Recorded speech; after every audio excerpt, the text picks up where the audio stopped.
And in the Halloween episode, a pretty harrowing episode, honestly. Pretty fucking sad, pretty tragic. Everybody's down on their luck.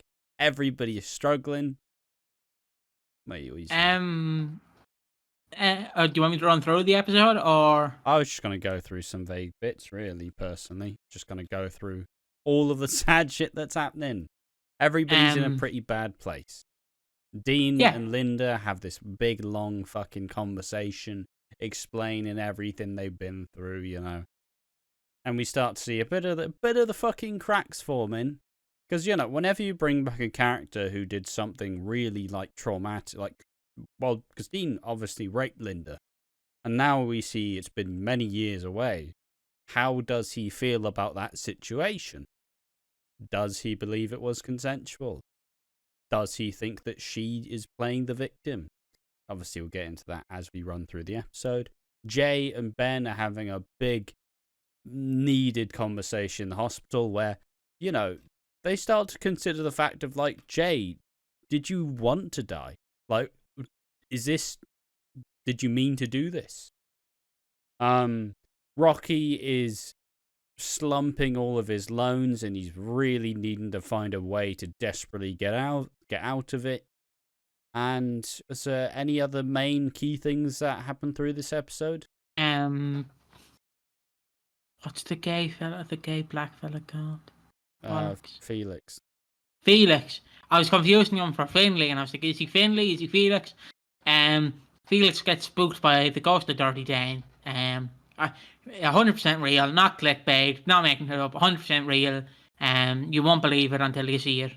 And also Sharon gets a bat and threatens to not kill him. What's his face? Dorian comes in like, yo, you better pay me off, otherwise I'm fucking you up. And you know, Dorian is name. I keep confusing him for Duncan. Isn't he the priest? Yes. Yeah, why do I keep confusing Dorian for Duncan? But you know, like Keanu's there as a heavy, you know, it all goes off without a hitch, but it's still like, you fuck with me, I know where you and your little kid lives.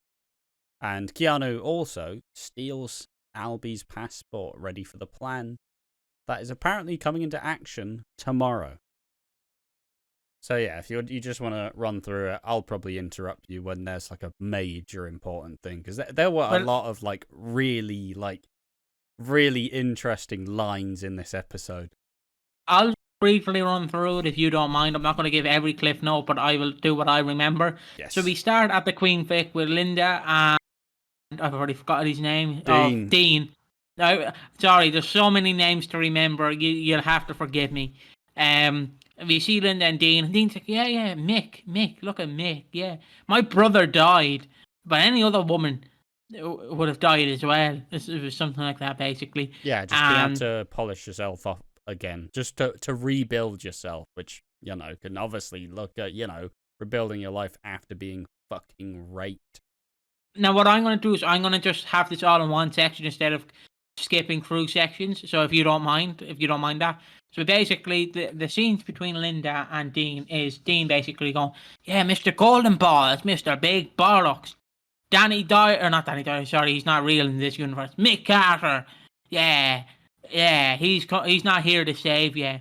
And he's also like, you know what, bitch, get me a fucking drink.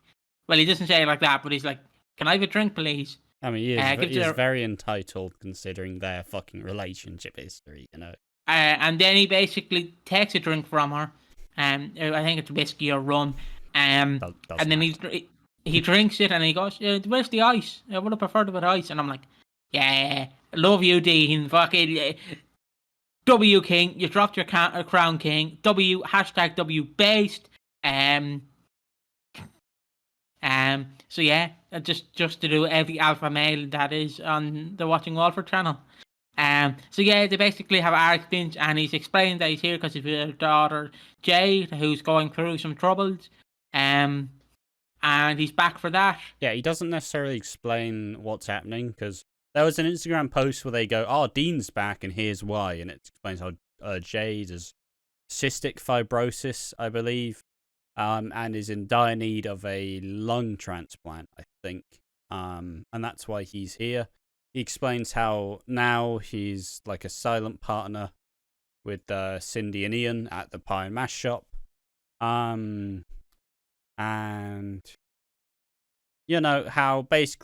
a lot of basically this last year has been tough for everyone, and he's stepped up, type deal.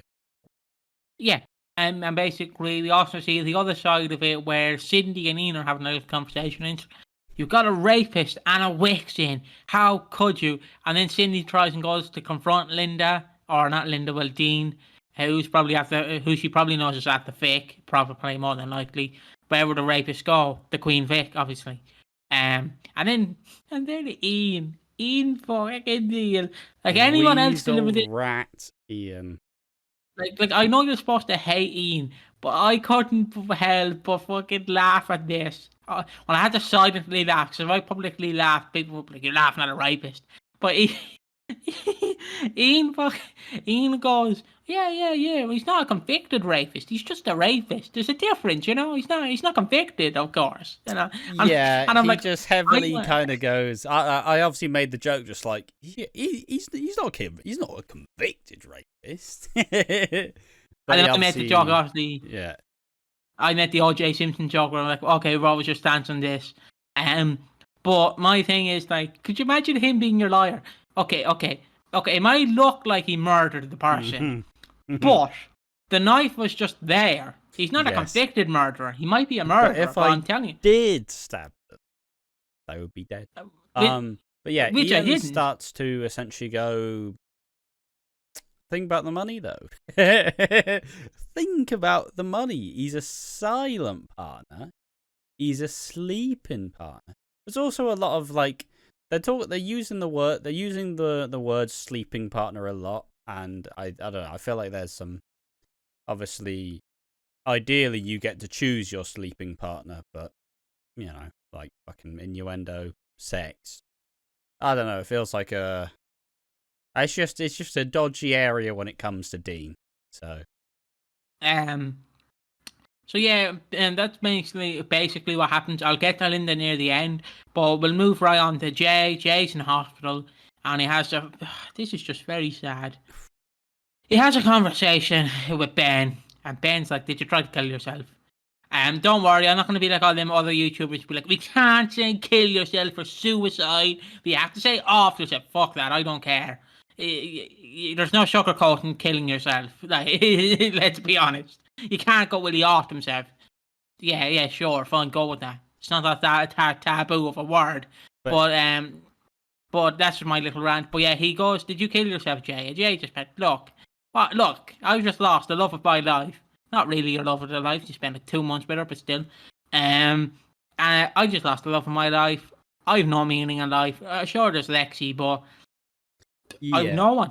It's everyone. It's basically it's a lot of the stuff you do here. Just like, why is everything so dark? Why is it all so hard? And he's clearly been struggling a lot. I mean, it's why he's been trying to cope by taking drugs, so he feels nothing, because the overwhelming pain having lost his soulmate, lost his general purpose, doesn't care about anything anymore, more isolated than he has been forever. Like, it's genuinely starts to comprehend the fact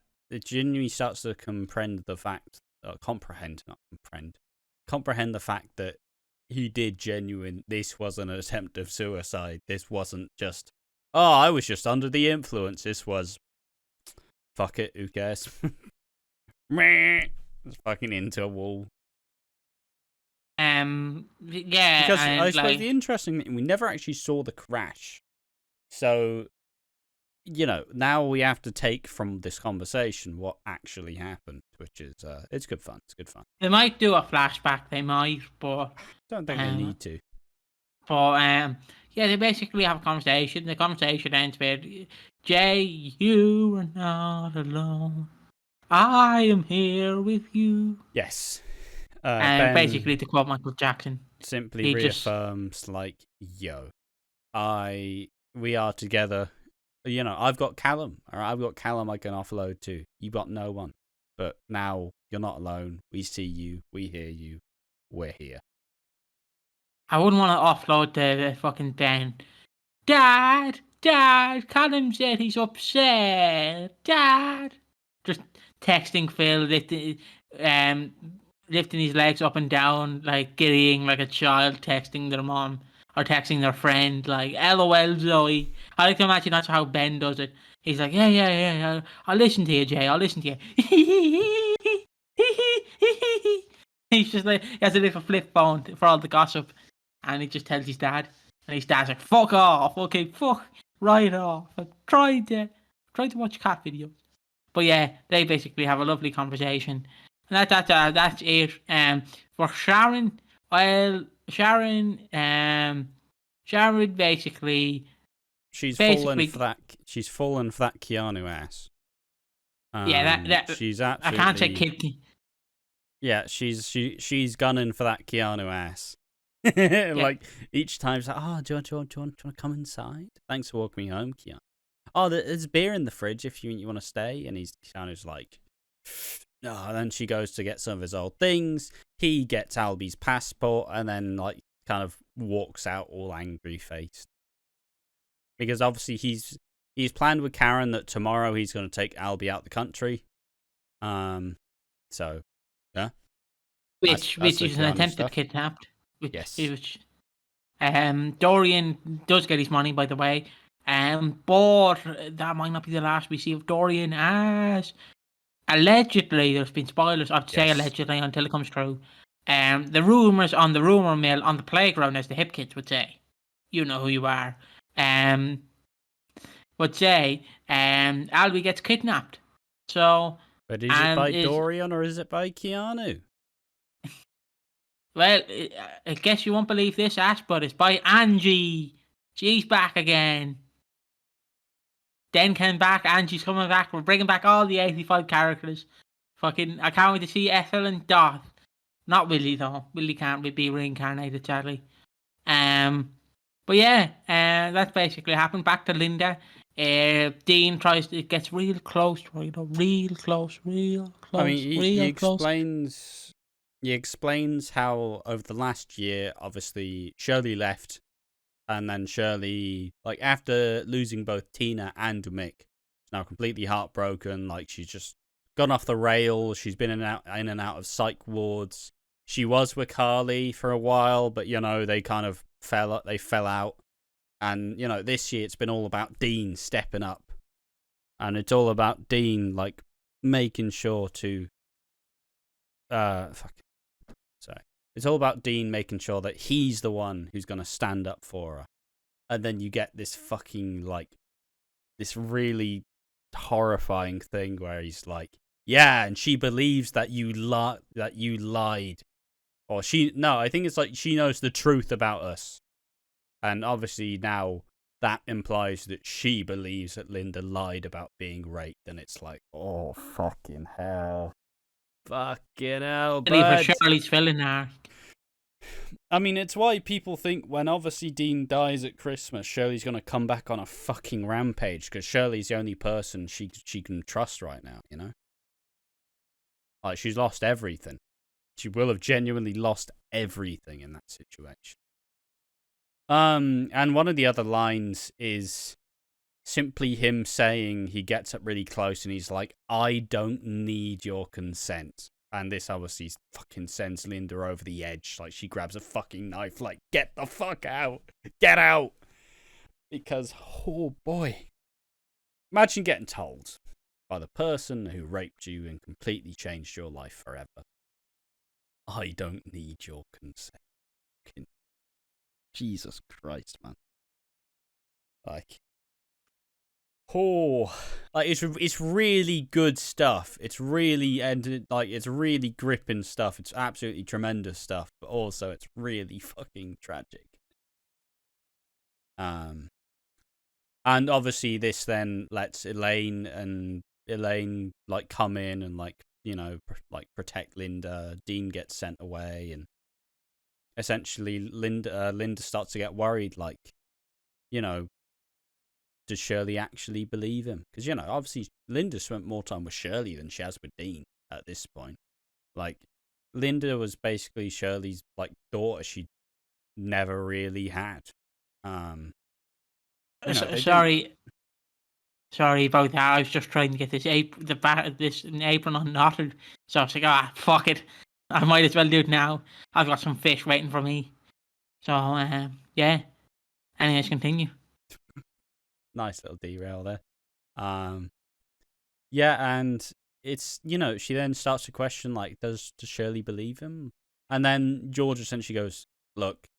Well, the thing that's really good about this is you obviously have Elaine, who is the strong, like, fucking support, where she's like, don't you dare doubt yourself, like, just trying to really, just trying to keep Linda strong by saying, like, no, we 100% believe you, we back you all the way. There's no way you're getting done in by this man. Obviously, she's annoyed about Cindy, because obviously Cindy did bring him here, so, kind of furthers that. But ultimately, George just goes, look, all you can do, call Shirley, get the truth. And Shirley's phone doesn't respond, and she doesn't get an answer. So, yeah, Linda's now left to believe that Shirley believes that she lied about the worst thing in her life. And she just has to live with that.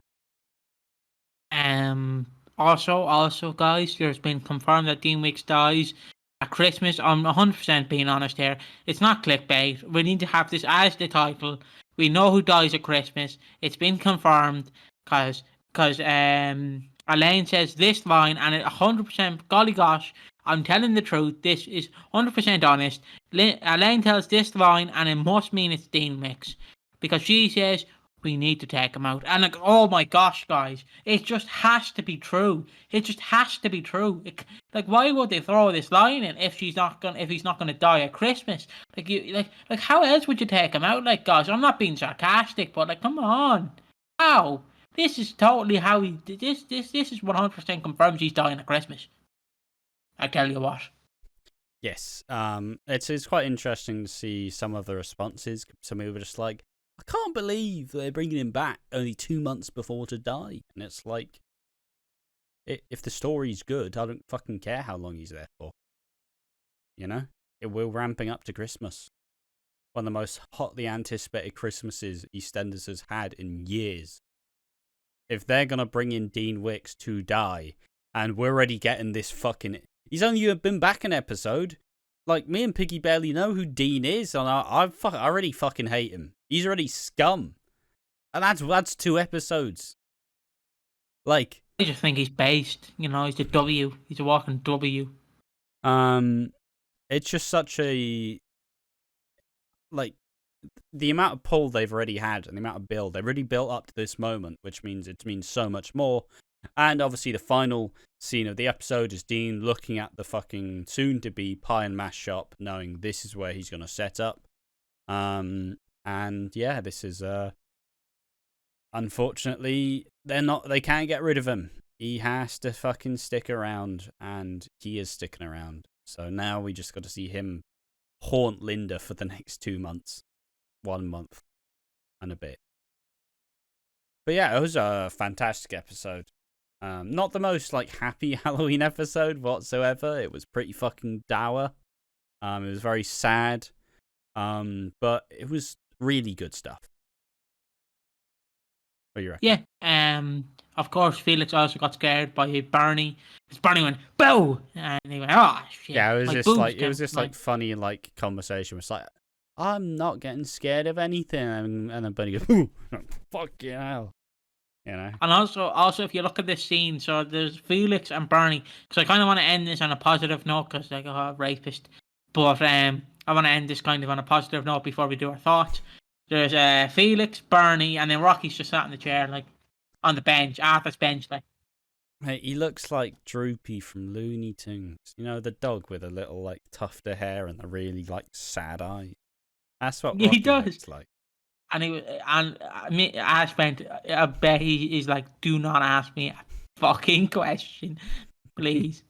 Fuck off. He does look like Droopy Dog from fucking Looney Tunes. Send a picture to me.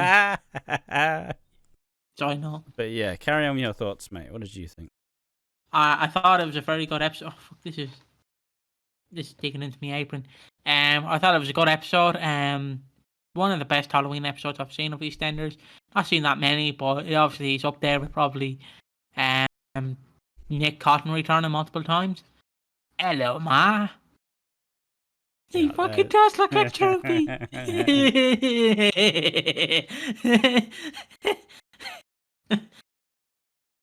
Yeah, this is who Rocky looks like for reference on the old video. That's genuinely Rocky. But there we are. Yeah, I thought it was a really fantastic Halloween episode. I'm now locked in though. I was ready. Like Halloween, they kind of forgot that it was happening. Like they only put the fucking decorations up yesterday. But like I'm now looking forward to the build up to December, the build up to Christmas, because there's only what week are we on? What was the last number of the Watching Walford podcast? 43. 43, you know, there's there's 9 weeks left. It's happening, boys. It's happening. All the other soaps are revealing all their soap plans for Christmas. It's fucking happening, boys. Christmas jumpers on the way. Christmas videos done. Fuck Halloween. Nobody hates it except this episode. This episode's fucking phenomenal. And yeah, I really look forward to seeing the rest of it. Obviously, we will be covering tomorrow and Thursday once again on Walford on Tap. And possibly covering next week as well, as that's when it's expected to be the Bridge Street Cafe fire. But yeah, there we are. Do you want to plug anything and everything, Piggy? Right. So, fellow watchers and enjoyers, follow us. Well, firstly, we go to Ashley, using his shoe name. We go to Ashley. I didn't want to say his last name because then you'd fucking find out. So, you go to Ashley Slater. That's your last name. We go to him. You can follow him on Twitter at RealAquaDreams. You can follow him on Twitch at AquaDreams. You can follow him on YouTube at AquaDreams. You can follow him on OnlyFans at Mr. Please Don't Follow My OnlyFans. You can subscribe to One More Match 182. We just put out a new episode today about ECW One Night Stand 2006. 2006. So you can follow us there as well. You can subscribe to us on YouTube. You can follow our Twitter, Instagram, Twitch, Twitter/X at Watching Walford. And if you just want any more content, you can follow us for Strictly as well. But again, if you want wrestling, go to One More Match 182. Yes. And that's all the plugs I have. And I'm gonna have a heart attack after this because I have so many plugs now that I have to fucking plug. Plug. Yes, so I have been Ash from Watching Walford, been joined by Piggy. Bonjour, senor. And this has been another episode of Walford on Tap, the episode we cover the 31st of October, the Halloween edition of 2023. Hell of an episode. Tell us what you think in the comment section down below. Enjoy all of the content we're pumping out. We are doing Movember. We haven't entirely set it up yet, but we will have a Movember page at some point done. If you can't tell, I know that the second week of November already has uploads scheduled as well, which is kind of funny because we got a lot of content done. So there will be a time gap where between us now and like us recording a video yesterday, which is good fun. But yes, thank you for watching. Make sure to tell us what you think, and as always, we appreciate you watching. We appreciate you being here. Thank you for watching, and see you in the next one. See you. Bye. In the next one. Yeah.